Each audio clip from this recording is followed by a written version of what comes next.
గురువుగారు, నవమి తిథులలో దాసనవమికి ఎంతో ప్రత్యేకత ఉంది అంటారు. ఈ దాసనవమి వైశిష్ట్యాన్ని ఎలా విశ్లేషించుకోవాలి?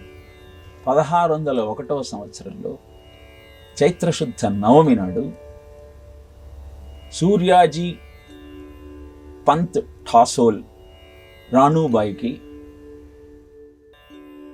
అభిజిత్ ముహూర్తంలో ఒక కుమారుడు జన్మించాడు.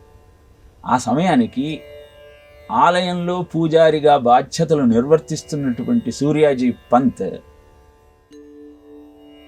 వశిష్ఠ పరమ ప్రీతో నామాని కృతవాన్ స్తదా అంటూ శ్రీరామచంద్రమూర్తి భూమండలం మీద అవతరించిన ఘట్టాన్ని ప్రజలందరికీ భక్తులందరికీ వివరిస్తూ ఉన్నాడు.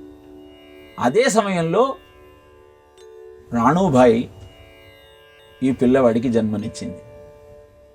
నారూబా జన్మలాగా సఖీ నారూబా జన్మలాగా అంటూ ఈ దాస నవమి యొక్క ప్రాశస్త్యాన్ని కీర్తిస్తూ అనంతరం గానం చేశారు. అంటే నారాయణుడే జన్మించాడమ్మా, నారాయణుడే జన్మించాడు అన్న భావన ఈ గీతంలో వ్యక్తమవుతుంది. అలా సూర్యవంశ ప్రభు అయిన రామచంద్రమూర్తి జన్మించిన రోజు జన్మించాడు కనుక ఆయనకు నారాయణ అని నామకరణం చేశాడు. ఆయనే సమర్థ రామదాసు. అనంతర కాలంలో తన పేరును రామదాసుగా మార్చుకున్నటువంటి మహానుభావుడు. చిన్నతనం నుంచి చాలా ఆలోచన చేస్తూ ఉండేవాడు. ఆయన 7వ ఏట తండ్రి మరణించాడు. ఎప్పుడూ ఏదో ఆలోచిస్తూ తిరుగుతున్నటువంటి నారాయణ సమర్థ రామదాసును ఒకరోజు తల్లి మందలించింది.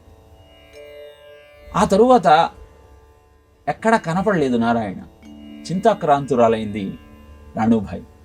అంతా వెతికి హతాహుషరాలై ఇంటికి వచ్చిన తరువాత బీరువా తెలిస్తే దానిలో కూర్చొని ధ్యానం చేస్తున్నటువంటి నారాయణ కనపడ్డాడు.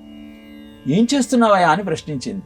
ప్రపంచం గురించి ఆలోచిస్తున్నానమ్మా ధ్యానంలో అని సమాధానం చెప్పాడు. ఆశ్చర్యపోయింది. ఇంత చిన్న వయసులో ఇంత ఆలోచన చేసి ధ్యానం చేస్తున్న ఈ వ్యక్తి గృహస్థ జీవితానికి వస్తాడో రాడో అని చెప్పి 12వ ఏట వివాహాన్ని నిశ్చయించింది. ఈ విషయం తెలుసుకున్న నారాయణ అక్కడి నుంచి పయనమై చిత్రకూటానికి వెళ్ళిపోయాడు. 12 సంవత్సరాలు కఠోరమైన తపస్సు చేశాడు. రోజు 1200 సూర్య నమస్కారాలు వేసేవాడు. 2 గంటల సేపు గాయత్రిని జపించేవాడు. 4 గంటల పాటు శ్రీరామ జయ రామ జయ జయ రామ అన్న అద్భుతమైన జయమంత్రాన్ని జపిస్తూ ఉండేవాడు. ఇలా 12 సంవత్సరాలు ఆయన చేసినటువంటి కఠోరమైన తపస్సు కారణంగా ఆయనకు ఆత్మదర్శనమైంది.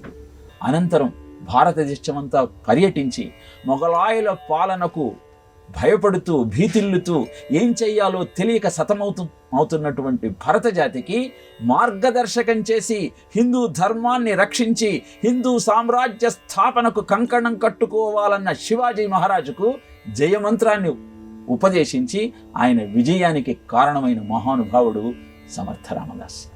11 హనుమత్ దేవాలయాలను ప్రతిష్ఠించి హనుమత్ తత్వాన్ని ప్రపంచానికి చాటి చెప్పిన మహానుభావుడు.